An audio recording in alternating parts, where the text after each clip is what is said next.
প্রতিটি বছরের মতন এবছরও আম গাছে আম আসছে, বাট আমের মুকুল অতটা বেশি ধরে নাই। অনেকে গাছগুলোতে জ্বালাপাতা গজিয়ে গেছে, যার কারণে আমের ফলনটা একটু কম হয়েছে। সো চলেন আপনাদের আমি দেখিয়ে দিই। Let's go.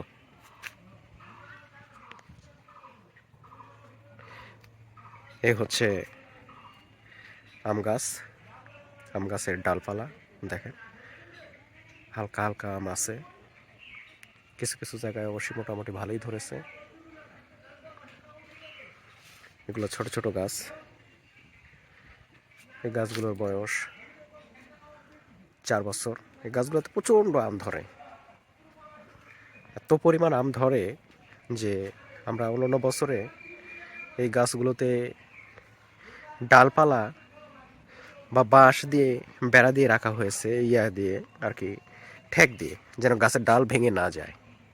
অনেক বড় বড় আম হয় এখানে। এই গাছগুলোতে ম্যাক্সিমামই হচ্ছে ফজলি আম, আর আমের মধ্যে সবচেয়ে বড় আমগুলোই হয় ফজলি আম। এই গাছে তো অবশ্যই আল্লাহর রহমতে ভালো ফলন এসেছে দেখেন, কারণ এই গাছে আপনার জ্বালাপাতা গজায় নাই। যদি জ্বালাপাতা গজিয়ে যেত তাহলে কিন্তু আপনার আমের ফলনটা কম হতো। দেখেন কি সুন্দরভাবে আমগুলো ধরে আছে, এখানে ধরে আছে, এই যে ধরে আছে। Wow, so sweet.